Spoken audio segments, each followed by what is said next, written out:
diabetes. My name is Mafauzi. I'm supposed to only chair this session, but unfortunately, the first speaker, Professor Dr. for developing GLP-1 analogs as therapy in type 2 diabetes. Right. What I'll do is just to go briefly with you on the incretin defect in type 2 diabetes, the evidence for targeting GLP-1, and other effects of GLP-1 and incretin therapies and pharmacology of liraglutide. I'm sure many of you have attended pragmatic insulin secretion, peripheral insulin resistance, and increase in hepatic glucose output. That has been the cornerstone of the pathophysiology of type 2 diabetes. But recently, interest has been on the deficiency of incretin hormones as one of the cornerstone for the defects in type 2 diabetes. And many of the advances, especially in terms of the treatment of type 2 diabetes, have been concentrated mainly on the so-called incretin pathway as a modality of treatment for type 2 diabetes.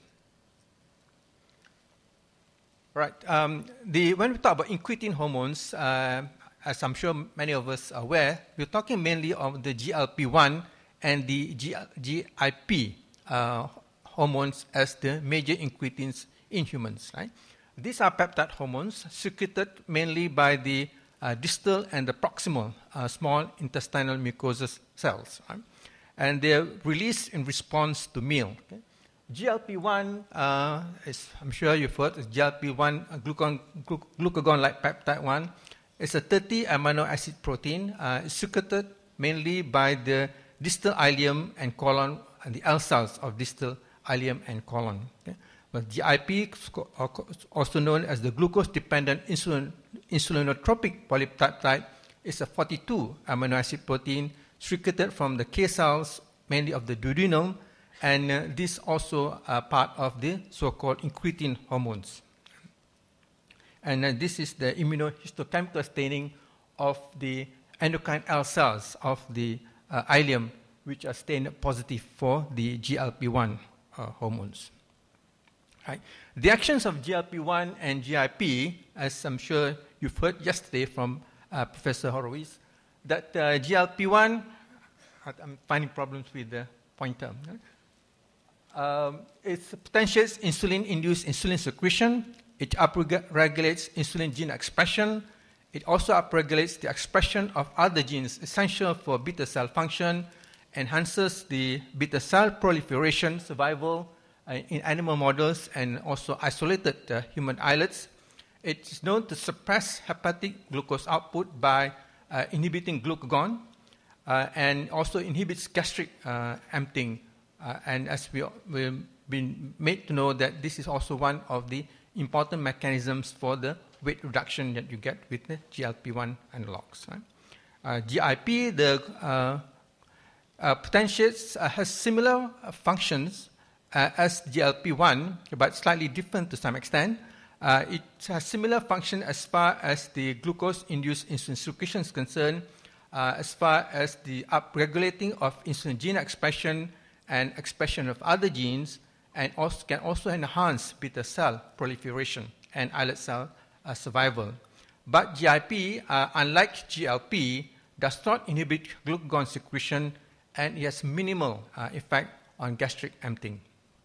And hence, it has no significant effect on appetite or body weight.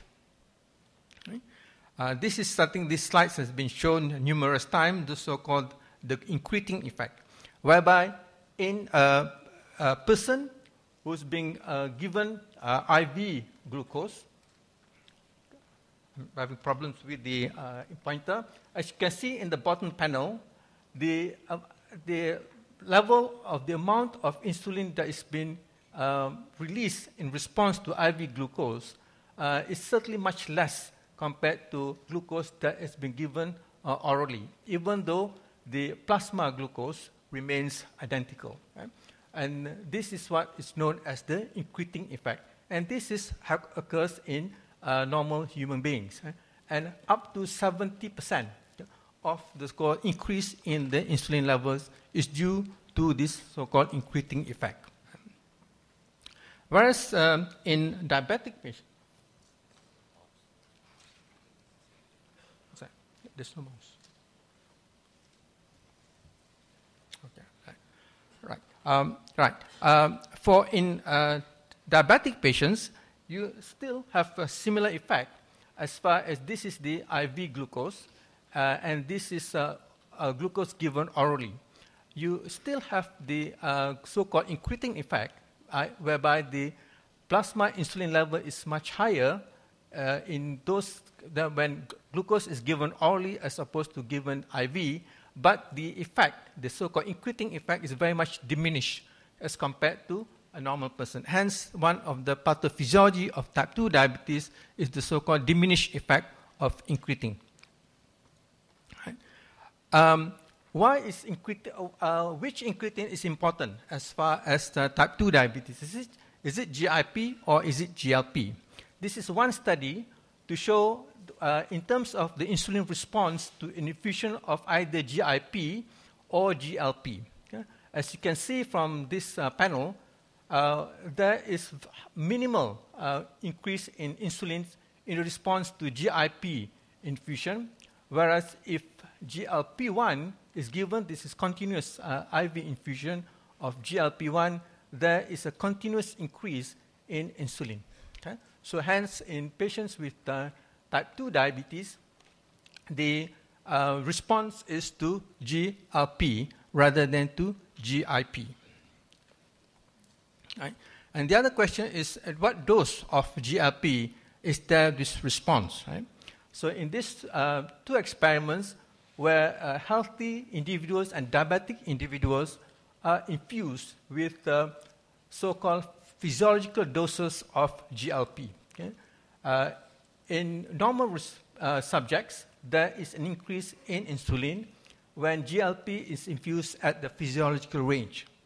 Whereas in type 2 diabetes, there is hardly any increase in insulin in response to an infusion of physiological doses of GLP.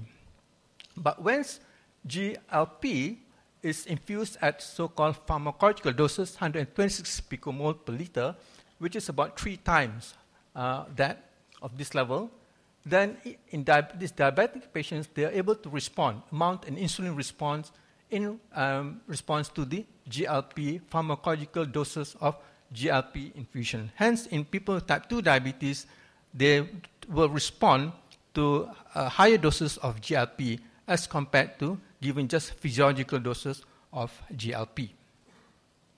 Right. Now, the other interesting finding about GLP-1 is that the GLP-1 effect, as far as insulin secretion is concerned, it is glucose dependent. I.e., when this is a couple of studies, Michael Nock did the study when GLP is infused, okay? And over time, there is a decrease in glucose level. Okay? This is for placebo, and this is for native GLP-1. But as you can see, after a while, there seems to be a plateau of blood glucose, i.e., it doesn't come any lower.